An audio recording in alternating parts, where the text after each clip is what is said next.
안녕하십니까. 저희 생물 코로나 바이러스 특강 시작하도록 하겠습니다. 뭐 잘 아시겠지만 코로나 바이러스는 그 시사성 테마로서 출제될 가능성이 있기 때문에 어느 정도 수준까지 공부를 하시는 게 당연히 맞다고 생각이 되고요. 원래 어제 시사성 테마 특강을 했는데 거기 사실 포함이 돼야 되는데 코로나는 좀 중요도가 높기 때문에 좀 내용을 자세히 정리했고 그래서 양이 많아서 오늘 따로 특강을 하게 되었습니다.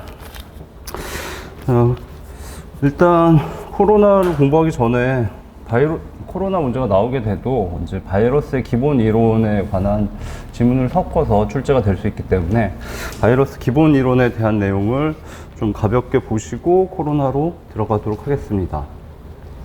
뭐 바이러스는 공부를 많이 하신 분들도 있으실 텐데 복습으로 생각하시고 보시도록 하겠습니다. 바이러스는 뭐 다 아시겠지만 이제 생물과 무생물의 중간이라고 생각하죠. 그래서 숙주세포 내에서는 생물과 같이 이제 활동을 하지만 숙주세포 외부에서는 무생물 같이 물질로서 존재한다고 생각하시면 됩니다. 두 번째, 독자 생존이 불가하죠. 숙주가 없이는 그냥 물질이죠. 그래서 절대 기생이라는 용어를 쓰니까 기억해 두시고요. 그 다음에 이제, 현재까지 이제 인간한테 위험한 코로나 바이러스 종류는, 세 가지 그룹에 포함된다고 볼 수가 있습니다. 원래 바이러스를 분류를 하면 보통 바이러스학 교재에 한 10종류가 넘는 바이러스들이 이제 그룹으로 나와 있습니다. 근데 그 중에서 위험한 바이러스들은 세 가지를 기억하시면 되는데 레트로바이러스, 코로나 바이러스, 인플루엔자 바이러스 정도 됩니다. 근데 이제 코로나 바이러스가 등장하기 전에는 레트로바이러스가 가장 위험한 바이러스라고 생각을 했습니다. 인플루엔자 바이러스는 독감 바이러스죠. 감기 바이러스가 아니고 독감 바이러스고, AI, 조류 독감의 경우는 꽤 사람들이 많이 죽었죠. 자, 과거에는 이제 레트로바이러스가 가장 위험하고 중요하다고 생각이 됐고, 생물학자들은,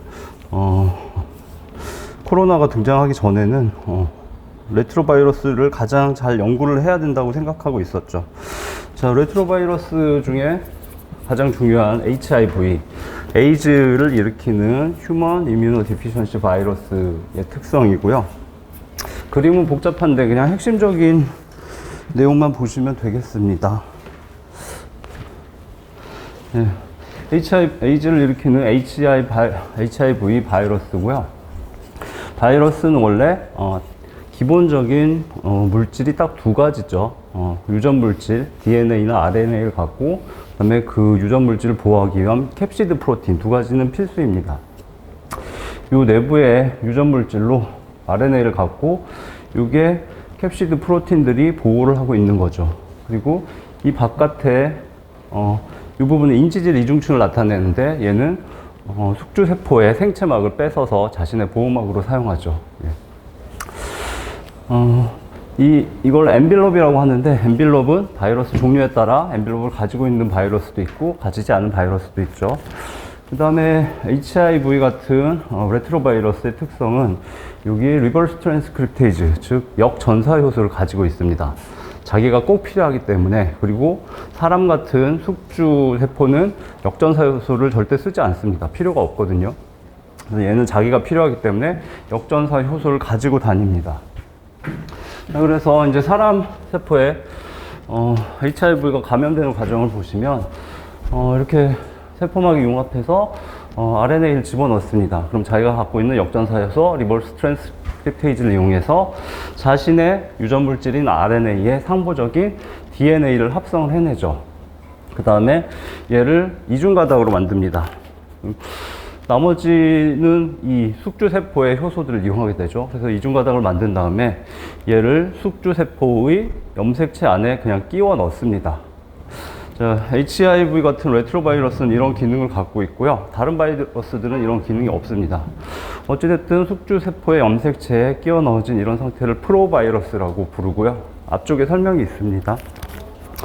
여기에 잠복기가 되는 거죠. 이따가 자신이 이제 자손을 남기기에 좋은 환경이 되면 이 숙주세포의 모든 발현 기작들을 이용을 해서 유전 물질들은 대량으로 만들고 자신이 필요한 단백질들도 만들게 합니다. 그래서 자손 바이러스를 잔뜩 만들어내고 이 자손 바이러스들이 숙주를 다 이용한 다음에 터트려서 죽이고 탈출하게 되죠. 그래서 다른 숙주 세포를 찾아가게 됩니다. 그래서 바이러스학을 공부하시게 되면 바이러스 종류가 아까 열 몇 가지가 연구가 되고 있다고 했는데 그 약간씩 생활사가 다릅니다. 어떻게 숙주 세포에 들어가서 어떻게 생활하다가 나오는지 그런 부분을 공부하시게 되는데 이제 레트로바이러스는 워낙 중요하니까 이 정도는 봐두셔야 되고요. 자, 그다음에 레트로바이러스에서 두 가지 정도 기억하시면 됩니다. HIV, 에이즈의 바이러스죠. 자료 1페이지네요. 에이즈의 바이러스고, 어디였지? 네. 얘는 에이즈가 위험한 이유는 이 HIV가 사람의 면역세포에서 가장 브레인이 되는 세포가 헬퍼 T셀이죠. 헬퍼 T세포인데 얘가 병원체 침입을 다 보고를 받아서 면역체계를 어떻게 활성화할지를 다 결정하는 브레인에 해당하는 세포입니다. 얘를 HIV가 감염시켜서 무력화시키면 인간의 면역체계 자체가 파괴됩니다. 물론 수년에 걸쳐서 파괴되지만 그래서 에이즈 환자들은 나중에 심해지면 가벼운 감염증에도 사망할 수가 있게 되는 거죠. 자, 그 다음에 레트로바이러스에서 두 번째로 기억하실 건 비형 간염 바이러스 정도 두 가지 봐두시면 되겠습니다. 자, 그 다음 바이러스의 분류학 일반이고요.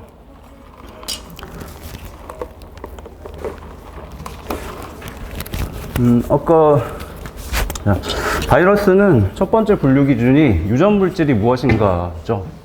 그래서 지구상의 대부분의 생명체들은 유전 물질로 DNA를 갖죠. 근데 바이러스만 예외죠. 그 RNA를 유전 물질로 갖는 바이러스도 있고 DNA를 유전 물질로 갖는 바이러스도 있습니다.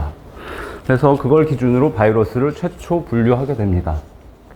그래서 일단 DNA를 유전 물질로 갖는 DNA 바이러스, 그다음에 RNA 바이러스로 분리한 다음에 DNA 바이러스 중에서도 더블 스트랜드, 이중가닥 DNA를 갖는 바이러스가 있고 싱글 스트랜드, 단일가닥 DNA를 갖는 바이러스가 있습니다. 물론 바이러스가 RNA, DNA를 동시에 유전 물질로 갖는 경우는 없습니다. 그래서 DNA 바이러스는 이렇게 분류하고 RNA 바이러스 똑같이 분류합니다. 이중가닥 더블 스트랜드 RNA, 싱글 스트랜드 RNA를 분류를 합니다. 그 다음 여기 싱글 스트랜드 RNA 바이러스의 경우는 다시 또 분류를 하는데 단일가닥이니까 RNA가 한 줄이죠. 하나는 포지티브 센스 싱글 스트랜드 RNA이고 하나는 네거티브 센스입니다. 요거를 잘 기억하셔야 됩니다. 시험에서는 단순 암기 사항이지만 당연히 출제될 수 있는 부분이고요. 자, 일단 포지티브 센스는 조금 처음에 잘 이해가 안 될 수 있는데 이 RNA에 라이보솜이 붙으면 바로 정상적인 단백질이 번역이 될 수 있다. 그러면 포지티브 센스입니다. 네거티브 센스는 라이보솜이 바로 붙어서 번역을 해도 정상 단백질이 나오지 않습니다. 그러면 의미가 없는 서열인가? 그건 아니고 포지티브 센스를 만들 수 있는 정보를 담고 있는 거죠.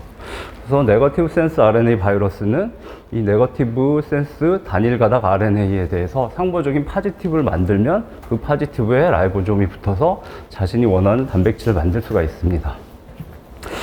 어찌됐든 포지티브와 네거티브로 분류하는데 중요한 바이러스가 여기 다 들어있기 때문에 이 부분을 잘 기억하셔야 되겠습니다. 그래서 가장 위험하다고 볼 수 있는 코로나 바이러스와 레트로바이러스가 포지티브 센스, 그 다음에 단일가닥이다 기억하셔야 되고, 인플루엔자 바이러스, 독감 바이러스는 네거티브 센스, 단일가닥이다 같이 기억하시면 되겠습니다.